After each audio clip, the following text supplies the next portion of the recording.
Hello! Bienvenue dans ce vlog shooting du mois de novembre. Mais juste avant de commencer, je voulais vous montrer une petite pépite que j'ai découvert et je ne comprends pas pourquoi personne n'en parle sur les réseaux sociaux. Et la petite pépite en question, c'est ça. C'est le mélange de glace et de cookies, donc vraiment tout ce que j'aime. Et encore, c'est pas des cookies normaux, c'est de la pâte à cookies crue. Donc vraiment tout ce que j'aime. Si vous avez suivi mon vlog où je teste tous les meilleurs cookies bars de Bordeaux, vous avez vu que dans le dernier bar, je déguste de la pâte à cookies crue et ça, c'est tout ce que j'adore. Donc revenons-en à nos moutons. Pourquoi personne n'a parlé de ça? Du coup, c'est des petites boules comme ça. Donc, on dirait que c'est petit comme ça sur l'emballage, hein. Sauf que c'est pas si petit que ça. Et c'est tout mimi comme ça, en forme de mochi. Et regardez à l'intérieur. Franchement, je comprends pas pourquoi personne n'en parle.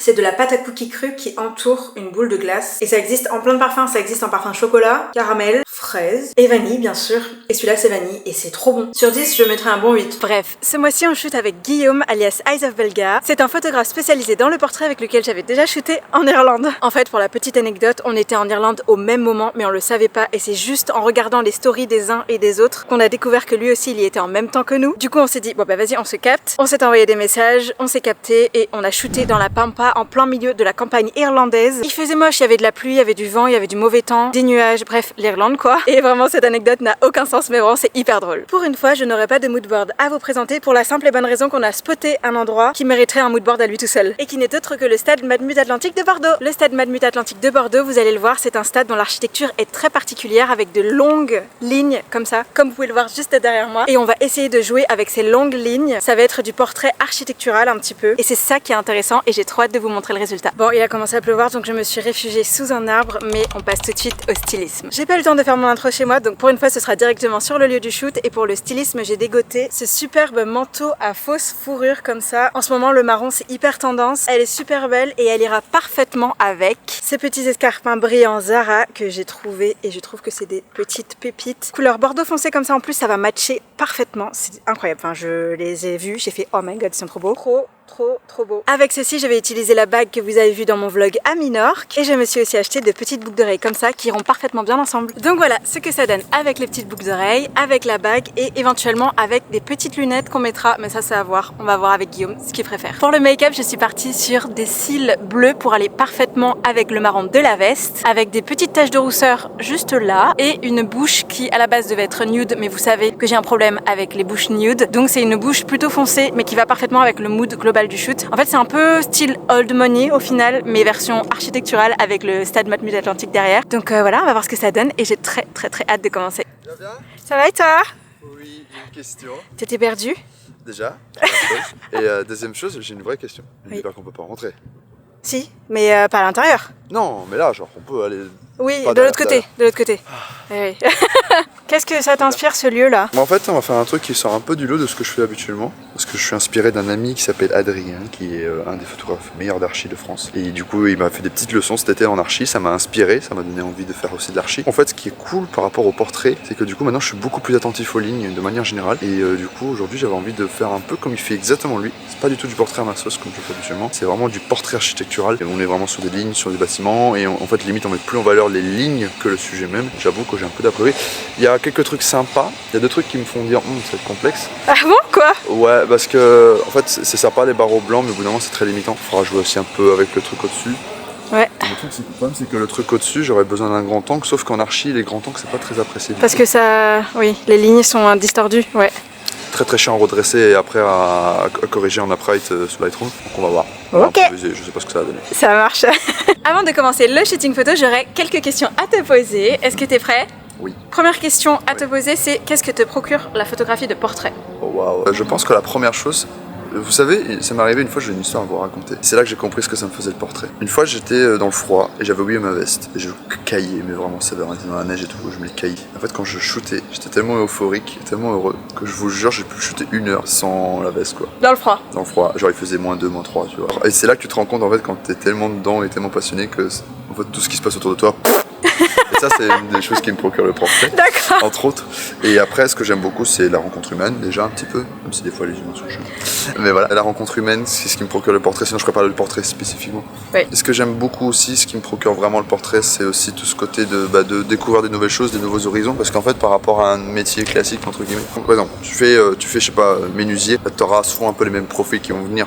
ceux qui sont intéressés par la menuiserie ou qui ont besoin de la menuiserie, c'est souvent un peu les mêmes profils psychologiques de personnes. Alors qu'en portrait, ce que j'aime bien, c'est que tu peux avoir des horizons totalement différents entre eux. Genre j'ai connu des humains tellement contrastés, tellement différents entre eux, rien à voir, des mondes différents, des provenances différentes, des cultures différentes, des idéologies différentes, enfin c'est des trucs totalement différents et c'est hyper inspirant je trouve, et ça t'ouvre beaucoup les portes d'esprit, du chakra, toutes ces conneries là.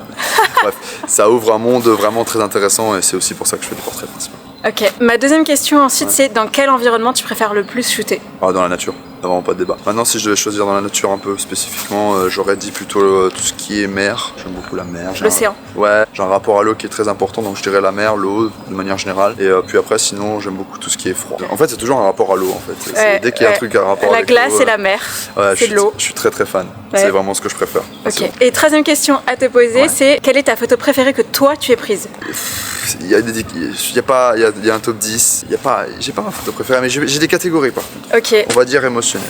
Allez, catégorie émotionnelle. Émotionnellement, j'ai ma photo en Irlande que j'ai pris sur un coucher de soleil dans le Connemara, ça c'est ma photo préférée. À niveau technique, je dirais que ma photo préf, je l'ai fait assez récemment, c'était à Milan. J'ai pris un mannequin avec des pigeons et tout, celle-là elle est très technique à faire comme photo. Et créativement parlant, je l'ai fait assez récemment, j'aime beaucoup. Et c'est une photo que j'ai fait avec des spots nana. C'est une fille qui regarde vers le haut et il y a vraiment un voile blanc qui tombe sur elle et il y a beaucoup de plumes qui tombent sur elle en même temps, ça donne un côté très spectacle féerique. Et voilà, c'est un peu mon top 3. Ouais. Ok, ça marche, merci beaucoup. Merci à toi, ça me fait trop plaisir. Et c'est parti pour le shoot. Comme l'a expliqué Guillaume, le spot est vraiment intéressant avec ses belles lignes et ses courbes, mais l'architecture nous enferme vite dans une case. Il faut donc réussir à avoir un œil aiguisé pour faire matcher tout le potentiel du lieu avec des prises de vue portrait. Parce que vous l'avez vu, la hauteur sous plafond de ces colonnes est juste immense. On a commencé tout en simplicité avec des photos plein pied, en utilisant comme fond ces grands panneaux métalliques qui ont la particularité d'être composés de plein de trous. Cette texture graphique crée un arrière-plan original qui tranche avec la matière plus volatile de ma veste en fourrure. Ensuite, Guillaume m'a demandé de réaliser plusieurs va-et-vient sur place pour faire comme si je marchais vers lui et capter le meilleur moment de mon mouvement. Il faut donc que je me concentre sur mon regard, mon attitude, ce mouvement de va-et-vient et sur la gestuelle de mon corps. C'est un exercice pas si évident que ça, mais qui peut procurer de super clichés.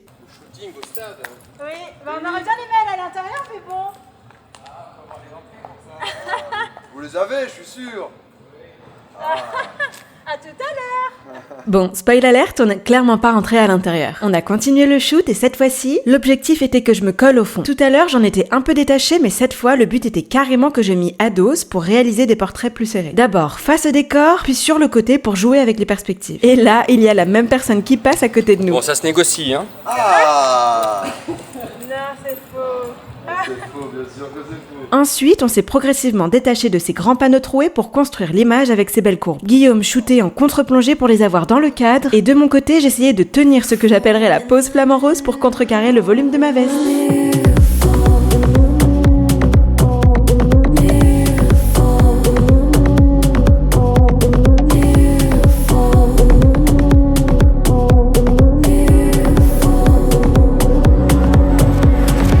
Et maintenant, attends, pour matos. Pour matos? Oui. D'accord, pour matos. Bonjour. Et maintenant, on passe tout de suite au point matos. Elle vous met en PNG là, je shoot principalement au Z6 III, en niveau boîtier, Z8, de temps en temps aussi le ZF. T'as tout ça à la maison? J'ai 7 boîtiers là. Oh, quoi? J'ai 7 boîtiers. J'en ai plein, mais des vieux maintenant aussi parce que j'utilise plus. Ok, d'accord. Mais ouais, j'ai 7 boîtiers. Ok.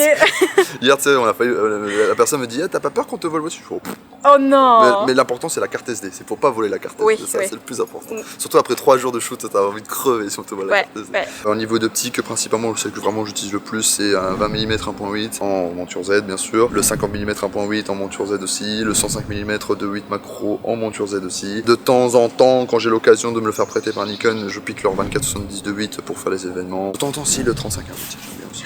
Quand je me le fais prêter, je me fais prêter un 70-200 2.8 aussi, quand j'ai l'occasion pour certains trucs un peu spécifiques. Voilà, tout simplement. C'est un peu tout ce que j'utilise au niveau en tout cas de tout ce qui est appareil photo et boîtier. Ok, le mec qui vient de me sortir je ne sais combien de refs, et il m'a dit quoi? Il m'a dit tout simplement à la fin, c'est une blague. Par contre, pour ce shoot, nous avons utilisé un Z6 III, principalement un 75 mm TT artisan que je conseille pas même s'il est vraiment pas cher. Et on a utilisé un petit toute fin le 50 mm 1.8. Vous pouvez acheter chez Panajou avec mon code, vous aidez de ouf. Voilà, merci Bisous. beaucoup. Merci à toi, c'était trop cool.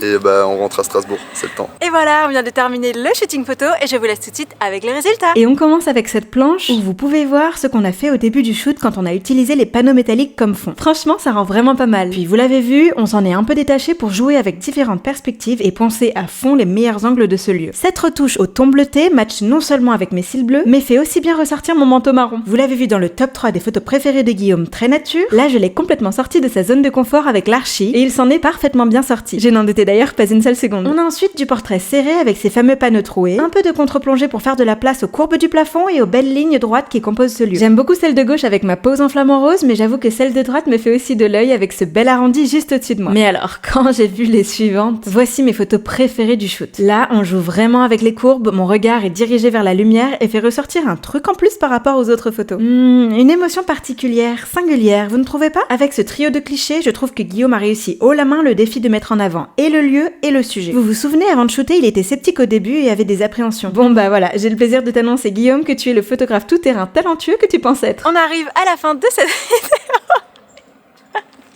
Pardon, je suis un connard, je suis vraiment un connard, j'ai même pas réfléchi. C'est pas grave. T'inquiète, c'est pas grave. On arrive à la fin de cette vidéo, j'espère que vous aurez aimé ce vlog shooting avec Guillaume. On se retrouve très vite pour une nouvelle vidéo et en attendant, on se dit à la prochaine.